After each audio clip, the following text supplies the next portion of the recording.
συνάδελφοι που δημιούργησαν και επεισόδια. Και εδώ κακώς παραβιάζοντας, κατά την άποψή μου και το αλλά χωρίς ίχνος δημαγωγίας και καπηλείας της έννοιας της δημοκρατίας, θεωρώ σοβαρότατο πολιτικό ορίστημα την συνεδρίαση και κλεισμένων των θυρών με face control στην είσοδο και παρουσία αστυνομικών δυνάμεων. Είναι κάτι που εγώ αυτά τα 10 χρόνια που είμαι δημοτικός σύμβουλος δεν τη συνάντησα αυτή την εικόνα ποτέ. Δεν ξέρω αν είχε γίνει στο παρελθόν σε άλλους καιρούς. Το θεωρώ αδιανόητο. Κάνω ίστατη έκκληση να δώσετε εντολή να αποσυρθούν οι αστυνομικές δυνάμεις και να επιτραπεί η συνεδρίαση να γίνει. Σήμερα και ζούμε κάτι το πρωτόγνωρο. Δεν ξέρω αν υπάρχει κάποιος συνάδελφος εδώ μέσα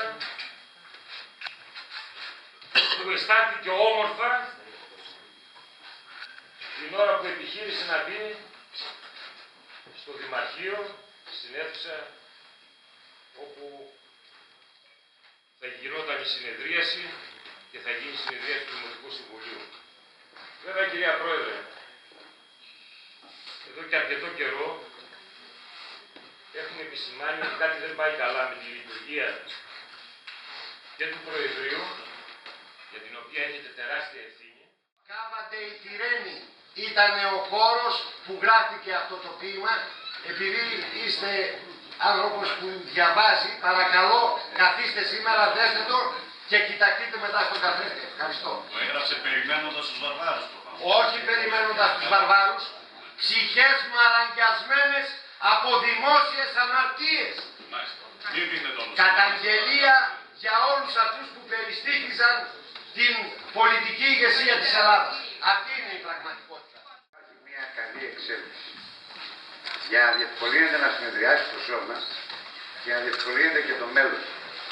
Σας παρακαλώ πάρα πολύ να ζητήσετε στην αστυνομία να αποχωρήσει. Θα τεθεί και θέμα νομιμότητας, παρά το ότι και οι πρόεδρος και εσείς είστε νομικοί. Υπάρχει σαφώς θέμα νομιμότητας για αυτή τη συνεδρία. Άλλος, μας φέρετε σε πάρα πολύ δύσκολη θέση να συνενέσουμε στην συνέχιση μιας κακής αρχής. Στη συνέχιση αυτή, επουδενή είμαστε διατεθειμένοι να συνενέσουμε. Εάν μας διαβεβαιώσετε ότι η αστυνομία έχει αποχωρήσει, να παραμείνουμε. Λοιπόν, δεν είναι τυχαίο ότι σήμερα όλοι αυτοί οι οποίοι τοποθετήθηκαν ήταν απόντες στην προηγούμενη συνεδρίαση. Και φυσικά δεν έχουν δει ότι πραγματικά στην προηγούμενη συνεδρίαση υπήρξε υπονόμευση, υπήρξε περιφρόνηση προς ένα συμβούλιο κατεξοχήν λαϊκό όργανο το οποίο συνεδριάζει προς όφελος των συμπολιτών μας. Λοιπόν, σήμερα αναγκαστήκαμε να έχουμε αυτή τη διαδικασία χωρίς όμως να παραποδίζεται κανένας πολίτης να εισέλθει σε αυτή την αίθουσα, χωρίς κανένας να παραποδίζεται. Όλοι οι πολίτες μπορούν να έρθουν και να πάρουν και το λόγο και να μιλήσουν. Ποιοι δεν έχουν δικαίωμα να έρθουν, κυρία? Σε κανέναν. Λοιπόν, ταυτοποίηση θα κάνει η αστυνομία του. Είναι αυτά που λέτε. Παρακαλώ. Λοιπόν, είμαστε όμως υποχρεωμένοι να πάρουμε τα μέτρα εκείνα τα οποία περιφρονούν. Η επιχειρηματολογία σας έχει κενά, κυρία. Εκτίθεστε.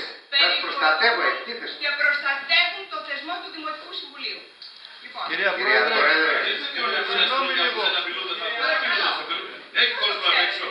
Πού έχει, εγώ δεν έχει κανένα. Λοιπόν, να μας πούν γερμανοτσολιάδες και να μας προσβάλλουν με τον χειρότερο τρόπο. απαγορεύτηκε η είσοδος σε πρόεδρο Συλλόγου Γονέων και Κηδεμόνων έξω. Τι λέτε τώρα? Κυρία Πρόεδρε, εγώ έχω βιώσει τραμπουκισμούς κατά τη συνεδρίαση, οι οποίοι υποδαβλίστηκαν από μέλη της τότε αντιπολίτευσης του Νομαρχιακού Συμβούλου. Εδώ έχετε μια διαφορετική αντιπολίτευση. Από την Ινδία. Γενικώς. Πρόεδρος της Ινδίας. Παρακαλώ, έχουμε δει και άλλες επισκέψεις ατόμων οι οποίες είχαν αντίθετες απόψεις με αυτούς που ήταν εδώ, αλλά ποτέ δεν αντιμετωπίσαμε την κατάσταση που αντιμετωπίσαμε στην προηγούμενη συνεδρία.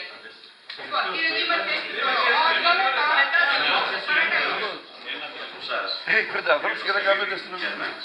Είναι αστείο πραγματικά. Έτσι. Ένα σχόλιο, έκανα πάνω στο σχόλιο. Λοιπόν, είμαστε σε μια ευνομούμενη δημοκρατία και η αστυνομία δεν είναι το μισητό όργανο της εποχής εκείνης που ασκούσατε διοίκηση με εκλογές βίας και νοθείας. Κύριε Πασχαλίδη.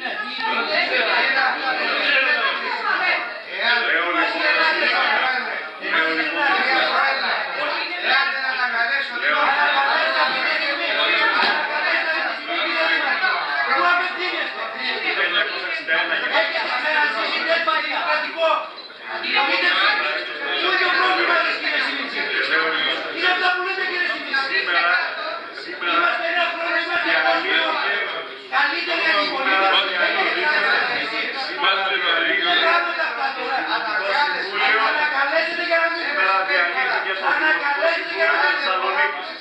υπάρχει οργανωμένη σχέση. Πρέπει να το καταλάβετε. Ή θα είστε σύμμαχοι με τη δημοκρατία ή θα είστε εχθροί με τη δημοκρατία. Αυτό είναι απαράδεκτο. Πού μας γυρνάει αυτό το 60. Εγώ δεν είμαι γεννημένος.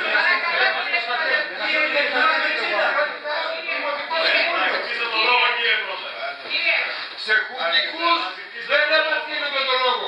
Στο Δημοκρατικό Σώμα. Απευθύνομαι στο Δημοκρατικό Σώμα και όσους εδώ πέρα θέλουν να ονομάζονται δημοκρατικοί ή καμπαλιώτες πολίτες. Δεν πρέπει να ανεχτείτε άλλο αυτό το έσχος που γίνεται. Πρέπει να το καθαρίσετε με τη δύναμή σας. Με τη δύναμη που σας έδωσε ο καμπαλιώτικος λαός κάποτε. Γιατί δεν είμαι σίγουρος πόσοι υποστηρίζουν αυτά τα έσχη που γίνονται.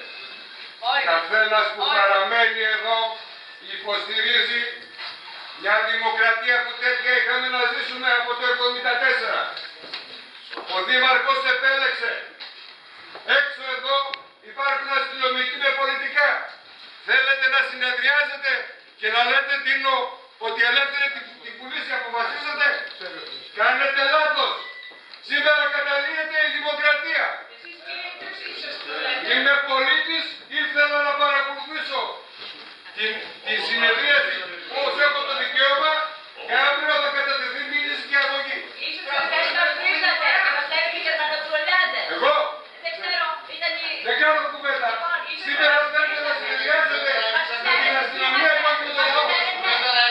Άλλος ο δικός σου αυτός και η δημοκρατία σας και το δύο. Από εδώ και πέρα. Μένεις να συνεδριάζεις με την προστασία της αστυνομίας που θα προστατεύει απέναντι από τον πολίτη. Είναι ελεύθερη της κοινωνίας μου. Είναι ελεύθερη της κοινωνίας μου. Έχετε δυνατή φωνή, κύριε. Έχετε δυνατή φωνή. Έχω δυνατότητα να έχω από εσάς. Δεν ξέρετε πότε πρέπει το φέρει. Κάμε το πια. Φτάνει. Φτάνει πια. Φτάνει πια. Φωνάζω να κάνω εσάς. Φτάνει. Η ευθύνη από εδώ και πέρα είναι δική σας. Να πας στη Χρυσούγοννα να τα πεις αυτά, όχι εδώ μέσα. Και το πράγμα που από το πασό που έκλεισες, σήμερα το βρίζεις. Δεν σε τιμάει. Δεν έχω γλύψει. Δεν σε τιμάει. Φτάνει, δεν είσαι τίποτα καβάλα. Φτάνει. Το πασό Φτάνει, δεν είσαι τίποτα καβάλα.